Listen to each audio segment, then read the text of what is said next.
And this is Millicent, who's a widow who lost her husband and lost her her latest born baby, was born infected. But she's beautiful, and she's an amazing woman for sharing this story with us. These are all the different people in Rabor. This is in western Kenya on Lake Victoria. And this is Millicent, who's a widow who lost her husband and lost her her latest born baby, was born infected.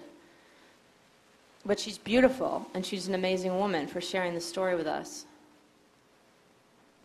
These are all the different people in Rabor. This is in western Kenya on Lake Victoria.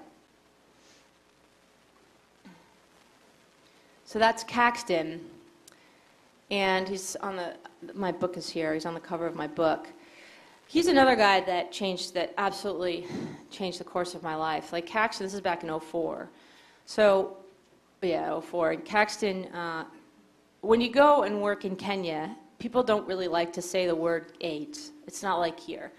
They use different words for it. Kubwa, something, I forgot what Kubwa is big, and then the word disease in Swahili. Like, it's not like us, you know, where we can say, there's a lot of stigma wrapped around AIDS, so even just to walk into a community and say, tell me about AIDS and HIV, it's like you're already off-putting everybody because people don't even say those words because it's too harsh, it's too blunt.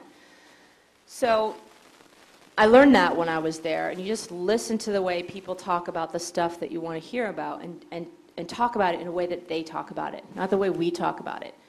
So Caxton Odhiambo was that guy in the last picture, and he did something that nobody had expected him to do, and he actually went into detail, his life and what it was like to be an orphan, and not only the day-to-day, like, yeah, I have to wake up at 5 a.m., and I have to work on the shamba, and I have to make all this money to wash my uniform, because if my uniform's dirty, they kick me out of school, so I have to bust my butt to make money for soap, just so I can be sitting there in school.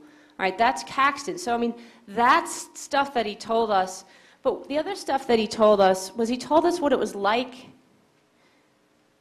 to be an orphan, you know. And this is a screen capture from a video, and, you know, if you guys are interested in seeing it, it's on my Vimeo page. But this is the screen capture, and we were shocked. So you can't see it, but, you know, there's an interviewer here who's the local chief doing who speaks English, and he speaks Lua, which is his language. And then, you know, I'm over here. So there's the three people again. You know, there isn't like that empty circle where it's like, I'm just talking to Caxton, taking a bunch of pictures of him. I'm actually asking him questions, and somebody's actually translating, right, in an appropriate way, not just like bluntly saying, tell me what it's like to be an AIDS orphan. He's translating in a way that's actually softer to hear, in a way that's appropriate to their culture. So what he did the unexpected, and he talked about what it was like to be an orphan. And he's well aware of the stigma. He's well aware of how people look down on him. He's well aware of how people, because of the stigma attached to AIDS, how people talk about his parents who are now dead. And somehow that stigma is now, he feels that it's attached to him. And it's heartbreaking, because he's an innocent kid that's just trying to do what you guys are waking up and trying to do. And this is the sentence that sort of got us all. We had not expected to hear this. Kennedy, who was helping me with this, had not expected to hear this. And he said, I just want to be seen as someone who exists. And the more work I do of this, the more I find that this is how people feel, especially when they're being photographed, because they know that there's an opportunity to tell us something that's going to tell the rest of the world if we listen. So this is what Caxton was saying. So I didn't promise Caxton verbally through the translator that I promise you'll be seen as someone who exists. I can't do that. Only he can feel that he exists on this planet. But what I can do is get his story out to you, right? That's what I can do, is like truly listen to what he's saying, take his picture, and get his picture out there. So he made it, he's on the cover, you saw him in the poster and everything. And let Caxton's message be a good message to you guys as you're learning photography and you're learning how to tell people's story. You really are given, it sounds like I'm wrapping up the talk, but I'm not, but you really are given a massive gift when somebody lets you take their picture. You're given a gift. And I believe that we have a responsibility to get that story out there to a place that can actually help connect them. If they need help them get it. Or if they just need their story to be told. I think that we have that responsibility as storytellers to do that. Not just hang it on our wall, not just put it on our Facebook, not just tell people that we went somewhere and be Indiana Jones. So that, as you can see, had a pretty big impact on my life. So along the way, as I was doing these projects around the world, people were asking me, can I come with you on these trips? And I said, just sort of like how I said to Rebor, the NGO, I said, yes and no. I said, you can come on these trips, but not yet. Because the last thing I need is like taking a picture of Caxton or videotaping Caxton and having like a freaking entourage of people listening to this guy like share his heart with us. He's not going, first of all, why would he? And second of all, you couldn't see it because it's not video. His jugular vein was beating, so he was so nervous. He was going way out on a limb telling what it was like to be an orphan. Can you imagine doing that? Like getting up in front of all these people and telling that everyone's taking your picture and writing a note and doing video camera and clicking and tweeting and Facebooking? It's ridiculous. So I said no, but then I thought about it, and I had gotten more and more requests of this. I started speaking to schools like this a lot. And people were saying, well, I really want to have that experience. I want to, you're telling us what you're doing. I want to have that experience too, and I'm not seeing opportunities for me to do this. So I created Salam Garage. And what we do is that there's a we now, is we lead groups of people like you to international NGOs. People pay to go on the trips. They go, and it's sort of like a volunteerism business structure. They pay to go on the trips. They come with us, and then they split off into different projects, just the way I did the project with Caxton. People get teamed up with one or two other people and translators, and you get to work with people like that all around the world. Our next trip is in Peru. It's coming up. So that's basically what Salam Garage is. And I created it for a couple of reasons. All these people kept asking me, can I come with you?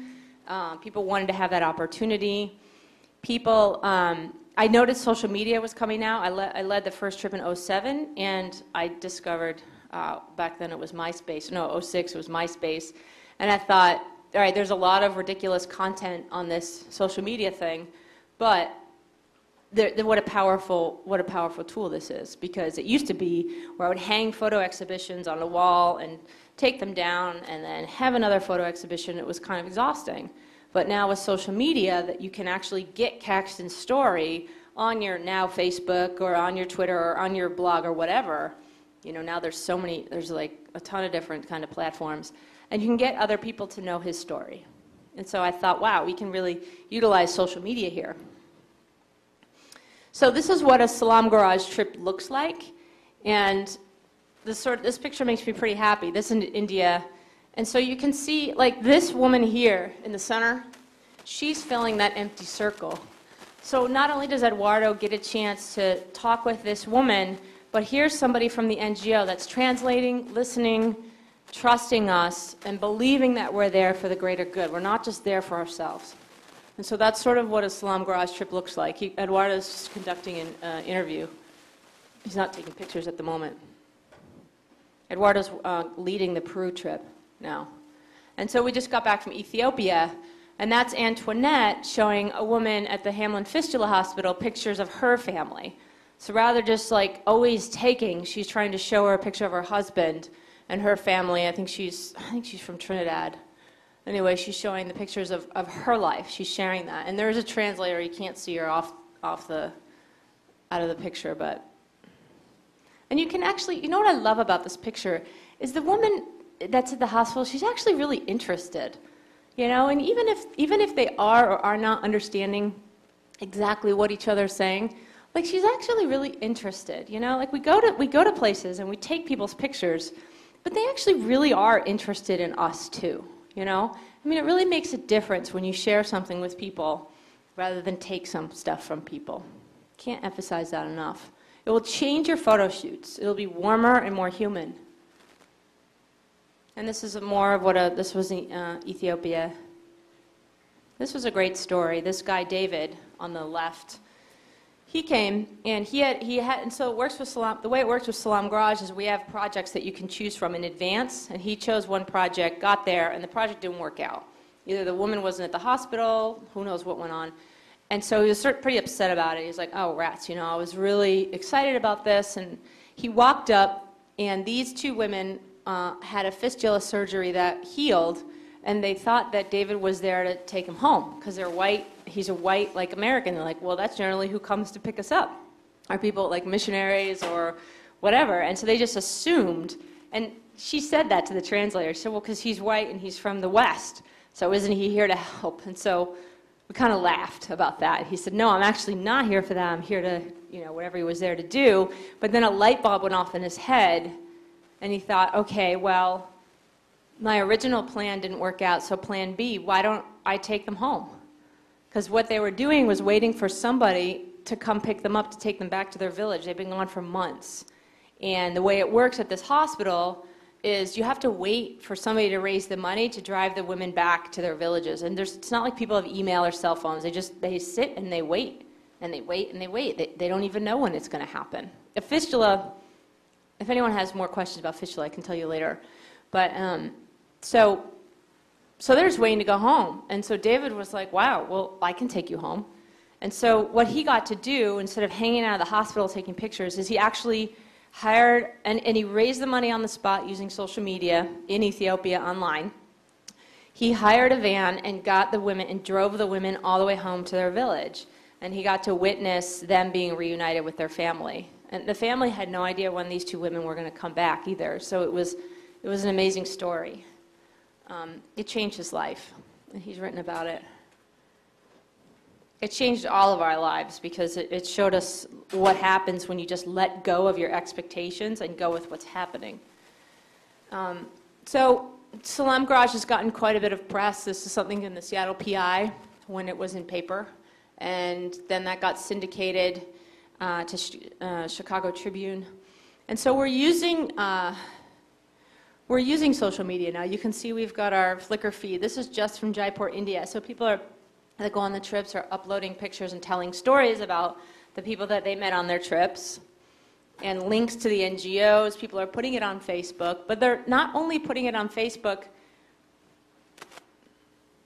but they're putting stories and what it was like and what are people's names and what are the links to the NGO. And I can guarantee you, for all of you that are studying photography, you're not going to get 615 people to come to your photo exhibition. I hate to break it to you, but you won't. And actually, if it hangs for a month, you're probably not going to get 615 people to look at your pictures.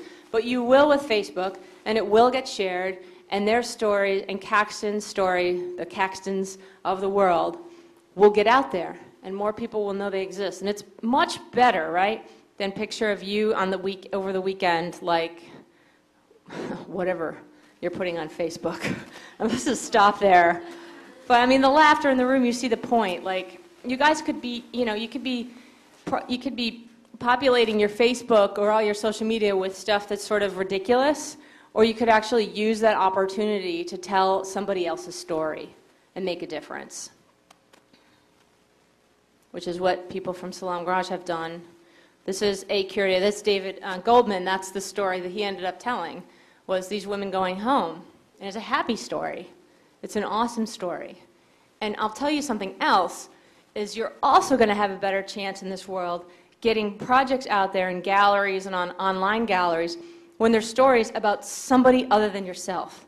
Like, if you have feel-good content, people want to show it. When you tap into like the greater good or humanity, you will see that your work will explode.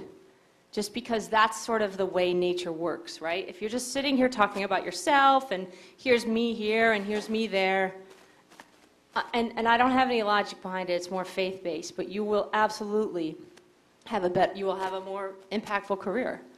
Because everybody wants to do good, So Social Documentary is another website. I mean, this stuff, I can't even give you enough. The work that's gotten out